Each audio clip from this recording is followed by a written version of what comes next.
Welcome to another episode of the 30-Minute Podcast, full topics in half an hour for the intellectually curious. I'm Mariposa, and along with the IZZ, we're talking sense-ability, C-E-N-T-S, ability, with our two financial experts. Let's jump in.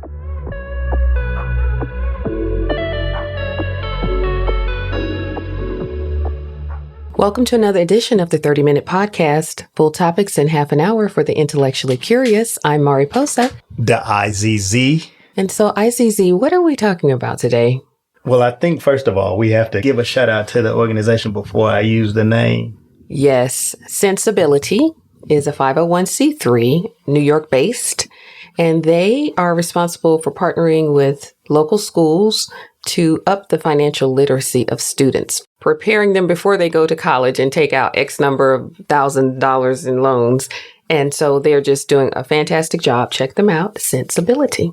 And since we've gotten all of the formalities out of the way, I thought that you naming this sense-ability was so, what's the word? Apropos. Yes. Because we have in the studio two of the most sensible people that I know. Even in all of the foolishness at Georgia, Parham, sensible. He was so sensible with his debauchery. Oh, wow. Go Dogs. Go Dogs. Wow. And then it was funny because the UGA connection, you remember season 1, Jay Bailey introduced me to this outstanding young woman. Shay Norman is joining us. And when I met Shay Norman, it was on some financial Operation Hope. Shout out to Operation Hope. Yes. Just want to jump in. Yeah. Miss Shay Norman. Thank you so much. And thanks for having me.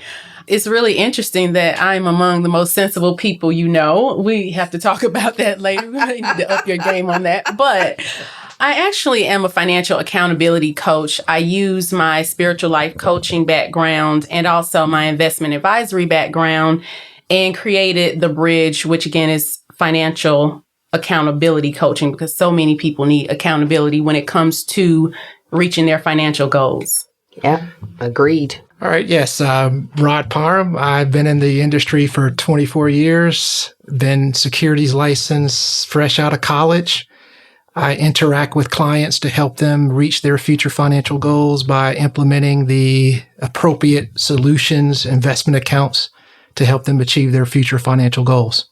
Awesome. Well, it's so great to have both of you, and we will jump right into it. What would you say is the biggest challenge facing Americans today in pandemic time? So, like, for example, we know a lot of people aren't working, but suppose I do have some extra money laying around. What should I be doing in pandemic times? And either one of you that want to take that or both. Well, the first thing that stood out to me in your question is stopping us, holding us back. And one of the things that I would say, well, two things is fear and anxiety. I think that the pandemic has brought on so much fear and so much anxiety that even if you have an idea of what to do with your money or who to reach out to help you with your money, sometimes that anxiety can leave a person stuck. You're talking about death of loved ones, death of those you know, the possibility of getting ill and being quarantined, all of these things coupled with the fact that we are so, as a nation, so ignorant when it comes to how money really works. Also, I would say that there's so much information coming at us. And now that we're at home and quarantining, you're getting that much more information, causing that much more confusion around money. Would you agree? Yes, I do. Pandemic or not, the fundamentals to building wealth and planning for your future remain the same. As a comprehensive financial advisor, I try to make sure that I tailor my recommendations. So it's hard for me to say exactly what you can do with $1,000 unless I sit with you and take a snapshot of your portfolio. But in general, the first foundation is to have an emergency fund. Okay. So even in a pandemic or not, you have to make sure you have 3 to 6 months of assets set aside for an emergency if you lose your job or what have you. Once you set up an emergency fund, then you can explore more advanced investment tools like mutual funds. I make sure my clients are contributing to their 401k plans.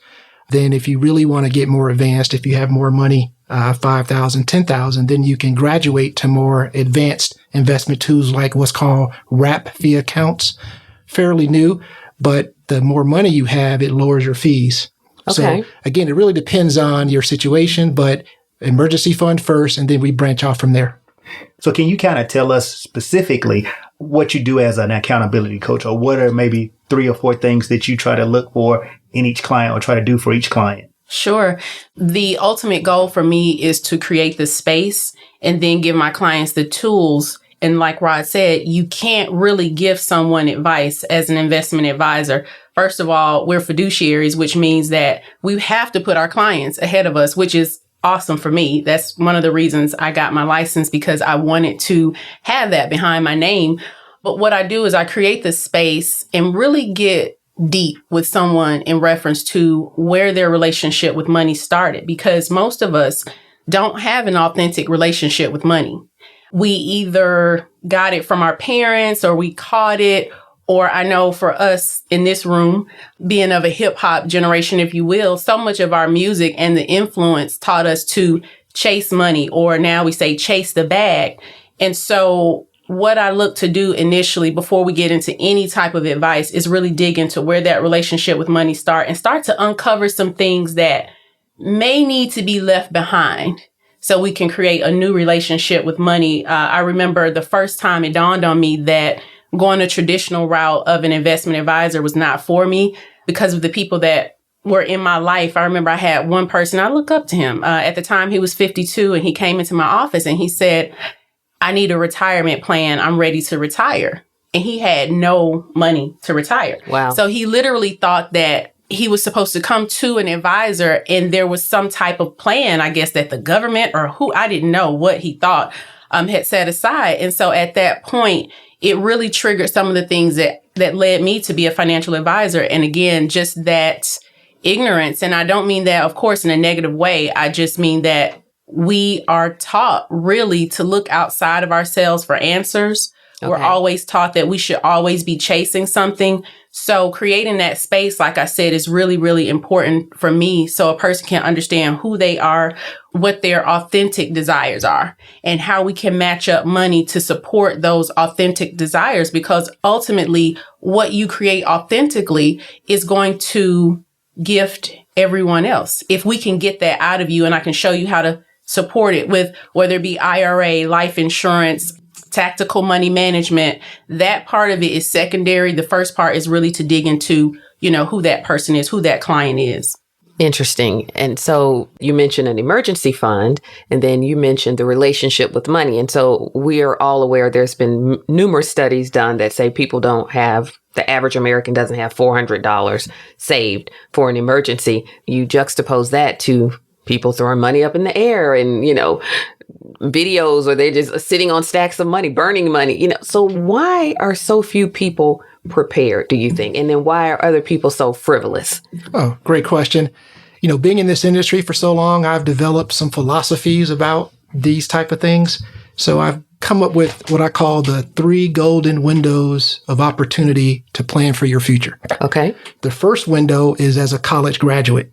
You're fresh out of college. You're making the most money you've ever made in your life. You have the lowest expenses you've ever had in your life or will have in your life. You're probably still staying at home with your parents. So the reason college graduates miss that window of opportunity is because they lack the sense of responsibility. Okay. So it really boils down to sense of responsibility, not how much money you make, but do you have the sense of responsibility? Most college graduates are buying cars. They're going back to college to party. They're buying clothes. So planning for their future is not on their mind. The second window of opportunity is when you're married before you have kids, because now you have 2 incomes coming in. So there's more money to put away. But the reason the married couples before kids miss that window is because they still lack the sense of responsibility. They're planning for the wedding. They're planning for the honeymoon. They're buying that house. They're not thinking about putting money away for their future. Then when they have kids, that's 18 years or more that's going to drain their resources. So most married couples miss that window. So the last window is when your kids are out of the household, because now you're making the most money you've made in your life. Your expenses are down because your kids are gone, and there's a sense of urgency because you're close to retirement. So those are the three windows of opportunities, but it all boils down to sense of responsibility. And that's something you have to have inside of you, no matter how much money you make.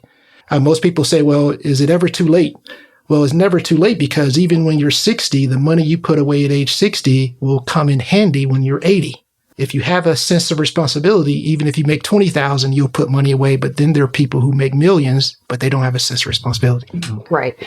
Well, I have another question. But before I go to that question, you just said something when you gave your three windows that connected to something we talked about in a previous episode. We now have a population of individuals that are not going to college. So they don't have that graduating from college experience. They're going straight to Amazon, working for UPS or FedEx, or doing something straight out of college. There's opportunities now for high school students too, because there are jobs such as welding, where they don't have a lot of welders. The HVAC industry is open, so a lot of them are going are going back into the trades. It seems like we lost that in the 80s and 90s, but now they're getting back to the trades. So what would you say to get those individuals into that window? Or do you all have any programs, or have you all looked at connecting those people into financial responsibility and accountability? I think no matter whether or not it's a college grad or someone who's going off to trade school, if we could learn how to save, if we could have that sense of responsibility and learn how to, someone out of college, if they're able to save $50 a month, $25 a month, I think it's more so about the action of saving and being responsible. So for those people, they might not catch it. If they're not getting it somewhere at a seminar at a college, it's likely, unfortunately, that they're probably not going to get that same spark that a college student may get, or that same guidance. So it's really, really important that they find ways to save their money. And again, that's where, for me, financial accountability comes in to play, because so many people did not get that. Whether they went to college, trade school, or not, they lack that feeling or that need to be responsible until something goes wrong later on in life. So I don't know if there is a particular difference or a way that you would advise them differently. Yeah, so for the non-college graduates who are doing trade school, there's not a lot of outreach, because the non-college graduate may not have been exposed to the concept of planning as a college graduate would. But again, it just boils down to, do they have inherent money management concepts? Because we get a lot from our parents. So even if I didn't go to college, or I did, whatever my parents did as financial planning, I'm going to inherit those same principles. Right. So it's not really so much about outreach. It's just about whether they have the sense of responsibility to try to learn it on their own. Moving to something I heard Shay say, you said, or you used the word spirituality. Is there a spiritual connection between people and money? Or do you think there's an element of spirituality to money? So money to me is not spiritual. Money is energy, though. Money is what I call coagulated energy. And it happens to be the easiest way for us to pass value. So if you have something that I need, that's an object, 9 times out of 10, because I don't know what you need, we've made money that go-to thing. So money is energy. It's currency. It's what makes things go around. But again, the fact that we are, for the most part, chasing money, I always say the more you chase money, the less you're really focusing on who you are in your spirit. And I say who you be, not necessarily who you are, but who you really be. If you never really have that chance to hone in on what's really inside from a spiritual standpoint, then you're always searching outside of yourself. So for me, I guess with that question, I would say, if money is your focus, there is going to be a lack of spirituality. And the more focused you are on money, and I don't mean focusing on money to forward your life or take care of your family, take care of yourself. But I mean, focus on money as though it's a prize and not a tool. I think when we do that, we really, really take our inner being out of the equation. And so again, that's why I use both of those disciplines, spiritual life coaching, along with investment advisory, to come to a place where we're really, really changing the behaviors of the people that I'm seeing. Most times, like I said, I'm seeing people who have either fallen in life or just have gone through life without direction, and something has happened. And now they're like, listen, you said something that really spoke to me internally, and I don't feel embarrassed to come and talk to you about my money. Or I know that you're going to take care of the person and then the money later. So spirituality is really important when it comes to money, but I don't think money in and of itself is spiritual. That's interesting. I certainly appreciate what you just said. I'm seeing an emotional side of money. Like, I've seen people elated. I've seen people in tears, about money. And it seems like there's the emotional element, which I guess is a little bit different than the spiritual. What do you think about that, Rod? So for money management, the concept, I think, is learned or inherited. Okay. So either, again, you're going to do what your parents, the environment they created for you. Maybe they're going to transfer wealth to you, which will force you to learn what you need to do with that wealth. So it's really a learned or inherited behavior in my mind. Our parents didn't have access to financial planners. I have a lot of clients that are older who would say to me, no one at their company told them that there was a 401k plan. So, this is something new, but there are more and more minorities now with wealth. Yes. So as we're moving forward in the future, there's going to be more wealth transferred in the minority community, which will force the minorities to learn and versus inherit as well. So it's really a learned, inherited behavior. Real quick, if you had to think of a song that related to money. A phrase comes to mind: more money, more problems. That's what I was going to say. Yep. Notorious B.I.G. Not the biggie. Y'all didn't hit him with the biggie. Take that. I'm just saying it's real, because if you don't know what you're doing with it, you're going to have more problems. And a lot of times those problems come in the form of taxes that you just don't have any clue until you get, a letter in the mail or a knock on the door, so. Yeah, money isn't everything, and I think that goes with that emotional part you mentioned earlier. But the more money you have, the more it does take to maintain it, avoid taxation. If you pass away, there's a whole different tax category if you didn't plan properly. So money isn't really everything. I think spiritual and physical wealth is worth more in gold than money itself. Right. Yeah, I agree with that wholeheartedly. So one question, I'll take it a different direction. The stock market, right? Typically, that's a part of most people with wealth, a part of their investment portfolio. Stocks are a part of their real estate and some other things. But with over 3,500 stocks, how do you know what is the best way for someone to know which ones to choose and which ones to stay away from? I mean, because the fear of that has kept a lot of people from investing at all. Okay, so buying individual stocks are somewhat outdated. That's an outdated strategy because buying stock is all about information. How much information do you have about that company to make the right decision? The success of your stock pick is based on that information. And if you're doing the investments on your own, you don't have access to that information. Right. Key insider trading. Martha Stewart went to prison for insider trading because she had too much information. Yeah. So you're better off buying into a mutual fund. Mutual funds are a more cost-effective way to buy stock. You also have a portfolio manager that makes the decisions for you on what stock to buy, when to sell them, because on your own, you don't know when to sell the stock. So the portfolio manager is going to meet with CEOs. They're going to go to shareholders meetings. They're going to get the information first. They're not going to have information that the public doesn't know, which leads to insider trading. But who gets that information first can make the most appropriate stock picks and be more successful. So I'm not a fan of buying individual stocks. I bought individual stocks fresh out of Georgia. I was addicted to buying stocks during the Bill Clinton years. Very successful. But then mutual funds taught me it's a more cost-effective way. Right. Okay. Any thoughts on that?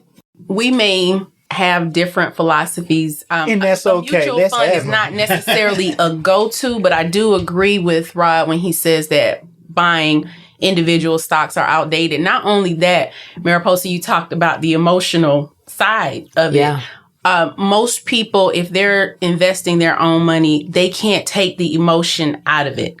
And there is a general rule of thumb that even a novice investor has heard and probably tries to, live by, which is buy low and sell high. Okay. Right? But it's so difficult. It can be so difficult for someone to let go of a stock if it's doing well. And just to have a money manager and an advisor to work with you it's just the better route to go, because we can't eradicate emotion. We're humans. We have emotions. So it's better to just develop a plan and a team that can help you manage that emotion and help manage your money. Mariposa and I were having a discussion, and this endowment effect came about. Rod, I want you to start off. The best example I can give for endowment effect is if you're selling your home, which I just did last year, the list or ask price for our home is always going to be higher than the buyer's offer and the eventual closing price, because we put more value in things that we own. Right. I attribute it to sentimental value more than anything. So the endowment effect is simply you having more value of what you own versus what other people feel that value is on what you own. Just that simple. Yeah. And I would say I think sentiment and also ego. I chose this, I purchased this, I know what I'm doing type of thing. How dare you come at me with this low, offer. Mm-hmm. So I think sentiment and ego has a lot to do with it. Yeah. And there's an irrational element to the endowment effect a lot of times too, because the value that you're placing on it is not really market related. It's, as you just said, it's related to other things. So that's just one term for the intellectually curious. There's a whole lot of coursework on behavioral economics that we won't have time to go into. But yeah, there's a lot of good reading on that. But I can say I have a friend who had $100,000 wedding.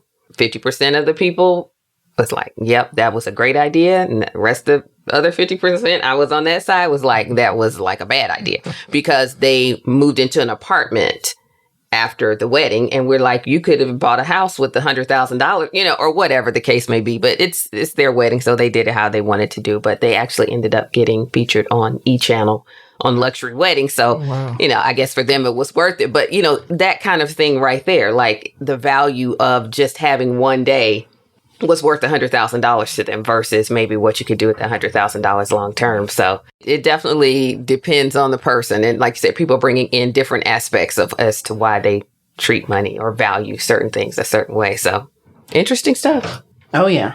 Tell us a little bit more about, once again, tell them the name, Bridges, and tell them a little bit about it. So the company name is The Bridge, and I particularly work very, very hard on a program called Money Over Mind. And what I'm doing, again, is interrupting behavior and patterns that lead to financial insecurity.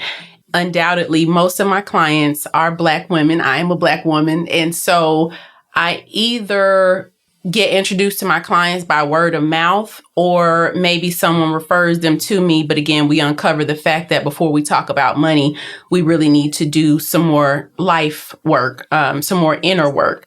And so outside of Money Over Mind, I'm also working with those clients around life insurance, around building a financial plan. I use proprietary software like most advisors use that can create different scenarios. So if a person comes to me and let's say, for instance, they're looking at a business venture and we create a financial plan, including their current income, their debt, their desires, if you will, if that business starts to make money and now there's a different projection for retirement or for life after work, this type of financial plan can allow for different scenarios. My clients can log in, make changes real time. So it's not only helping them financially, it's exciting because it's introducing them to being a part of creating a financial plan instead of just accepting advice and walking away. So it's really fun. But it also came out of my quest to learn more about money. As I began to dig in more, I really saw that more people that I was around, that I grew up with, that I went to college with, began my insurance career with, had the same questions and the same issues around money. So I have a natural market right around me. So I love to serve the people that I'm around and know me. But the website is thebridge.life, and that's THABRIDGE.life. Awesome. Well, thank you for sharing that. That is very inspirational. And We are here to educate and share information with our listeners. So hopefully everyone will check out that site. And like you said, you have a lot of Black women clients. And I think we're seeing the financial literacy finally is going up with minority communities, because as we said, it's been kind of a taboo topic, or the only time you really heard a lot about financial was with the church, the building fund, no problem giving them money, but not saving for yourself. You know what I mean? And so I think we're definitely seeing a shift in that. But as we get ready to close, I wanted to talk about the different generations that we have, even in the workplace. So baby boomers, so I'm Generation X, and baby boomers gave us, what? They talked about us like we were just the craziest ones to touch, step foot on the earth, right? But we're looking pretty good right now compared to some of the other generations. I'm not going to call anybody else out, but baby boomers are still working, though. They don't seem to want to retire. And so we don't have the same level of job opportunities for students that are coming out of college now, which I guess is Generation Z, the ones that are in their 20s. So again, how can people prepare if they're not really at the same rate of income? When we graduated high school, someone came to the school and said, if you put away X number of thousand a year, by the time you're 40, you'll have $1 million or whatever that number was, right? And they talked about compound interest and so forth and so on. So is that still the message? Like if I'm a Generation Z, is that the message for them versus what would you tell a baby boomer now who's still working and looking at retirement? So I don't segment it as two generations. Okay. The way I segment it is in what I call the 3 phases of retirement planning. Okay. The first phase is the accumulation phase. This is when you're young, fresh out of college, you're working, you have access to a group retirement plan. So the accumulation phase is during your working years. There are things like 401k, mutual funds, money market accounts, IRAs. Those are instruments that help you accumulate wealth. Generation X and Z would be ideal. Then there's the preservation phase, is when you're over 50. Now we're getting closer to retirement. So we need to preserve the money that we've accumulated. We can't afford the risk or volatility that we did during the accumulation phase. So then there are vehicles that are designed for the preservation phase. Things like fixed or variable annuities.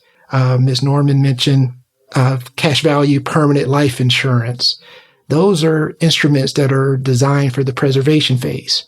I call that phase ideal for the sandwich generation. Sandwich generation are people in their 40s or 50s that are now tasked with not only taking care of their kids, but also taking care of their parents.